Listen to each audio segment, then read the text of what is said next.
ಕನ್ನಡ ವಿಚಾರ ಬಂದಾಗೆಲ್ಲ ನಮ್ಮ ಗಣೇಶ್ ಚೇತನ್ ಅವರು ಬಂದಿಲ್ಲ ಇವತ್ತು. ಅರುಣ್ ಜಾವಗಲ್ ಅವರು ಎಲ್ಲರೂ ಕೂಡ ಏನು ಹಿಂದೂ ಮುಂದು ನೋಡದೆ ದನಿ ಏರಿಸ್ತಾರೆ. ಒಂದು ಜೋರಾದ ಚಪ್ಪಾಳೆ. ಅವರ ಒಂದು ನುಡಿಗಳನ್ನು ಕೇಳೋಣ. ಹೇಗನ್ನಿಸ್ತು ಇವತ್ತಿನ ಕಾರ್ಯಕ್ರಮದ ಜೊತೆಗೆ ಒಂದಷ್ಟು ವಿಚಾರಗಳನ್ನು ಸಮಯದ ಅಭಾವ ಇರೋದ್ರಿಂದ ಅದರ ಒಳಗಡೆನೆ ಕಟ್ಕೊಡ್ಬೇಕಾಗಿ ಕೋರಿಕೆ. ಅರುಣ್ ಜಿ, ಜೋರದ ಚಪ್ಪಾಳೆ ಅರುಣ್ ಜಾವಗಲ್ ಅವ್ರಿಗೆ.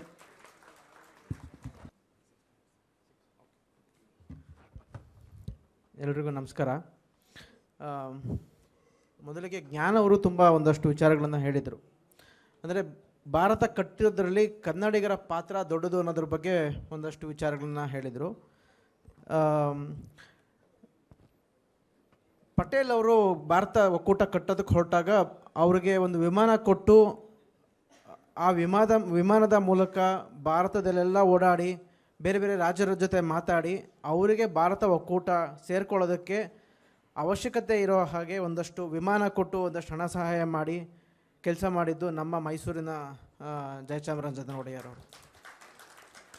ಜೊತೆಗೆ ಮೊದಲ ಇನ್ಸ್ಟ್ರೂಮೆಂಟ್ ಆಫ್ ಸಕ್ಸೆಷನ್ ಅಂದರೆ ಭಾರತ ಒಕ್ಕೂಟವನ್ನು ಸೇರೋದಕ್ಕೆ ಏನು ಇನ್ಸ್ಟ್ರೂಮೆಂಟ್ ಆಫ್ ಸಕ್ಸೆಷನ್ ಅಂತ ಬರುತ್ತೆ ಅದಕ್ಕೆ ಸಹಿ ಮಾಡಿದ್ದು ಸಹ ಮೈಸೂರಿನ ಜಯಚಾಮರಾಜೇಂದ್ರ ಒಡೆಯರ್ ಅವರು. ಸೊ ಇದು ಸಹಿ ಮಾಡಿದ್ದು ಇದರಿಂದಾನೇ ಬಹಳಷ್ಟು ಜನ ಭಾರತ ಒಕ್ಕೂಟವನ್ನು ಸೇರೋಕ್ಕೆ ಕಾರಣ ಆಯಿತು. ಸೊ ಇದು ಅಕಸ್ಮಾತ್ ಮೈಸೂರಿನ ರಾಜರು ಏನಾದರೂ ಸಹಿ ಮಾಡಲಿಲ್ಲ ಅಂದಿದ್ದರೆ ಭಾರತ ಒಕ್ಕೂಟ ಕಟ್ಟೋದು ಅಷ್ಟು ಸುಲಭ ಆಗ್ತಾ ಇರಲಿಲ್ಲ. ಸೊ ಇವತ್ತು ಒಂದಷ್ಟು ಜನ ಹೇಳ್ತಾರೆ ನಾವು ಕನ್ನಡ ಪರವಾಗಿ ಮಾತಾಡಿದ ತಕ್ಷಣ ಕನ್ನಡಿಗರು ಭಾರತದ ವಿರೋಧಿಗಳು, ದೇಶ ವಿರೋಧಿಗಳು ಅಂತ ಹೇಳ್ತಾರೆ. ಕನ್ನಡಿಗರು ಯಾವತ್ತೂ ದೇಶ ವಿರೋಧಿಗಳಲ್ಲ, ಭಾರತದ ವಿರೋಧಿಗಳು ಅಲ್ಲ. ಆದರೆ ಕೆಲವೊಂದಷ್ಟು ವಿಚಾರಗಳನ್ನು ನಾವು ಪ್ರಶ್ನೆ ಮಾಡಲೇಬೇಕಾಗಿದೆ. ಇವತ್ತು ನಾವು ಭುವನೇಶ್ವರ್ ಮಾಡಿದ್ದ ಒಂದು ವಿಡಿಯೋ ನೋಡ್ತಾ ಇದ್ವಿ. ಅದು ನೋಡಿದಾಗ ಏನು ಅನ್ಸುತ್ತೆ ನಮಗೆಲ್ಲ, ಸಾವಿರಾರು ವರ್ಷಗಳ ಕಾಲ ಕನ್ನಡ ನಾಡನ್ನು ಕನ್ನಡಿಗರೇ ಆಳ್ವಿಕೆ ಮಾಡ್ಕೋತಾ ಇದ್ವಿ. ಆದರೆ ಇವತ್ತೇನಾಗಿದೆ ಅಂದರೆ ನಾವು ಒಂದು ಹಿಂದಿ ಸಾಮ್ರಾಜ್ಯಶಾಹಿ ಧೋರಣೆಯಲ್ಲಿ ಬದುಕ್ತಾ ಇದ್ದೀವಿ ಅನ್ನೋದು ಕಾಣಿಸ್ತಾ ಇದೆ. ಅದು ಹೇಗೆ ಅನ್ನೋದಕ್ಕೆ ಒಂದಷ್ಟು ಉದಾಹರಣೆಗಳನ್ನು ಕೊಡ್ತಾ ಹೋಗ್ತೀನಿ.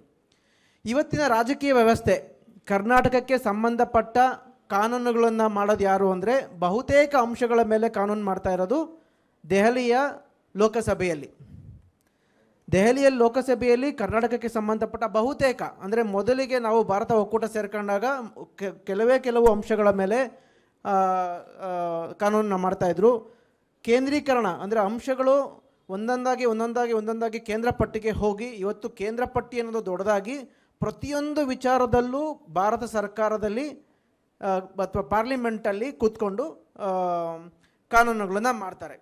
ಆದರೆ ಇಲ್ಲಿ ನಾವು ಗಮನಿಸಬೇಕಾಗಿರೋದೇನೆಂದರೆ ಒಂದು ನಂಬರ್ ಅಂತ ಬರುತ್ತೆ. ಕರ್ನಾಟಕಕ್ಕೆ ಸಂಬಂಧಪಟ್ಟ ಅಂಶಗಳ ಮೇಲೆ ಕಾನೂನುಗಳನ್ನು ಲೋಕಸಭೆಯಲ್ಲಿ ಮಾಡಿದಾಗ ಕರ್ನಾಟಕದ ಸದಸ್ಯರಿಗೆ ಎಷ್ಟು ಅಂದರೆ ಮಾತಾಡೋದಕ್ಕೆ ಸಾಧ್ಯತೆ ಇದೆ ಅಥವಾ ಎಷ್ಟು ರೆಪ್ರೆಸೆಂಟೇಷನ್ ಇದೆ ಅಂತ ನೋಡಿದಾಗ ಕರ್ನಾಟಕದಲ್ಲಿ ಸುಮಾರು 28 ಜನ ಲೋಕಸಭಾ ಸದಸ್ಯರು ಲೋಕಸಭೆಯಲ್ಲಿರ್ತಾರೆ.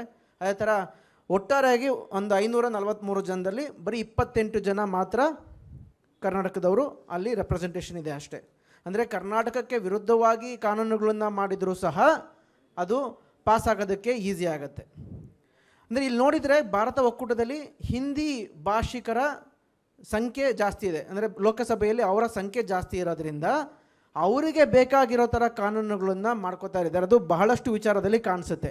ಒಂದಷ್ಟು ವಿಚಾರಗಳನ್ನ ನೋಡಿಕೊಂಡ್ರೆ ಹಿಂದಿ ಅಂತ ತಗೊಂಡ್ರೆ ಹಿಂದಿ ಭಾಷೆಯನ್ನು ಅಫಿಷಿಯಲ್ ಲ್ಯಾಂಗ್ವೇಜ್ ಅಂತ ಕರ್ಕೊಂಡಿದ್ದಾರೆ. ನಮ್ಮ ಸಿದ್ದರಾಮಯ್ಯ ಸರ್ ಹೇಳ್ತಾಯಿದ್ರು, ಅದು ಅವರು ಹಿರಿಯರು. ಅವರು ಒಂದು ವಿಚಾರ ಹೇಳಿದ್ರು, ಏನಂದರೆ ಎಲ್ಲ ಭಾಷೆಗಳು ಸಮಾನ ಅಂತ ಹೇಳಿದರು. ಇವತ್ತಿನ ಕಾನ್ಸ್ಟಿಟ್ಯೂಷನಲ್ಲಿ ಅಂದರೆ ಸಂವಿಧಾನದಲ್ಲಿ ಎಲ್ಲ ಭಾಷೆಗಳನ್ನು ಸಮಾನವಾಗಿ ನೋಡ್ತಾ ಇಲ್ಲ. ಅಲ್ಲಿ ಹಿಂದಿಗೆ ಹೆಚ್ಚುಗಾರಿಕೆಯನ್ನು ಕೊಟ್ಟಿದ್ದಾರೆ.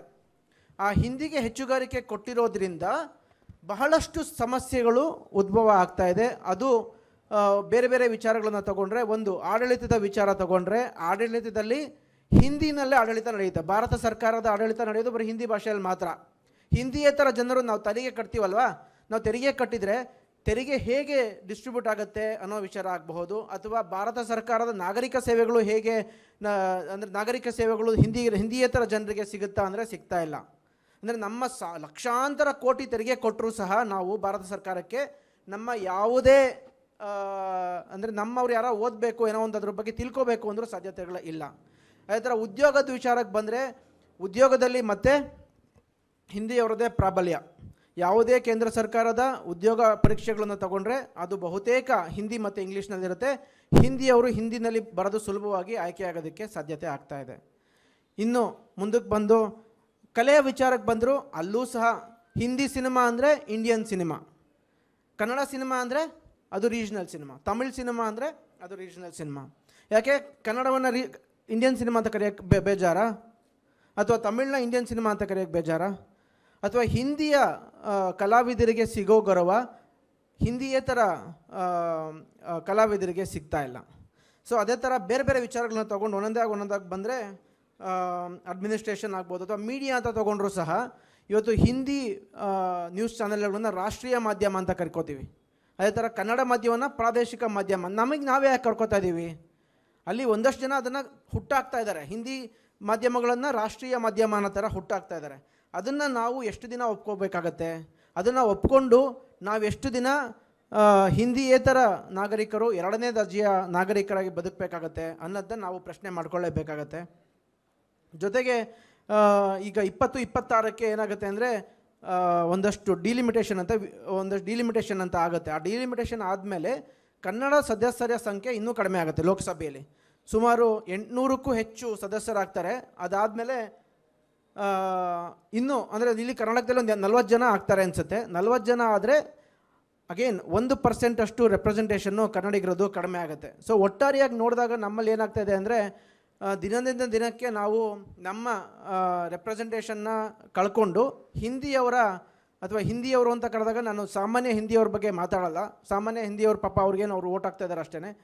ಆದರೆ ಅಲ್ಲಿಯ ಒಂದು ರಾಜಕೀಯ ವ್ಯವಸ್ಥೆ ಏನಿದೆ, ಅಲ್ಲಿಯ ರಾಜಕೀಯ ನಾಯಕರು ಯಾರಿದ್ದಾರೆ, ಅವರನ್ನು ಹಿಂದಿ ಮೂಲಭೂತವಾದಿ ರಾಜಕಾರಣಿಗಳು ಯಾರಿದ್ದಾರೆ ಅವರನ್ನು ನಾನು ಗುರು ಇಟ್ಕೊಂಡು ಮಾತಾಡ್ತಾ ಇದ್ದೀನಿ. ಅವರು ಕರ್ನಾಟಕಕ್ಕೆ ವಿರುದ್ಧವಾಗಿ ಕರ್ನಾಟಕ ಪರವಲ್ಲದ ಕಾನೂನುಗಳನ್ನು ಸುಲಭವಾಗಿ ಮಾಡೋದಕ್ಕೆ ಸಾಧ್ಯ ಆಗುತ್ತೆ.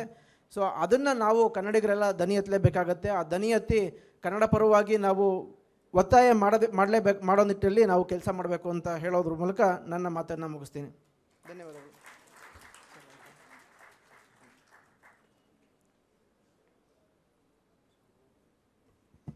ಹೃತ್ಪೂರ್ವಕ ಧನ್ಯವಾದಗಳು. ಅರುಣ್ ಜಾವಗಲ್ ಅವ್ರು ಹೇಳ್ತಿದ್ರೆ ಇನ್ನೂ ಬೇಜಾರಾಗತ್ತೆ, ಇನ್ನೂ ಕ್ಷೀಣಿಸಿದ್ರೆ ಧ್ವನಿನೇ ಅಲ್ಲಿ ಕ್ಷೀಣಿಸಿದ್ರೆ ಮತ್ತೆಲ್ಲ ಕಡೆ.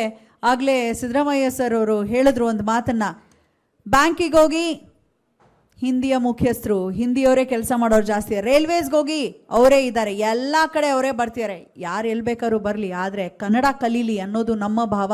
ಕನ್ನಡದ ಮಕ್ಕಳಿಗೆ ಹೆಚ್ಚು ಕೆಲಸ ಸಿಗಬೇಕು.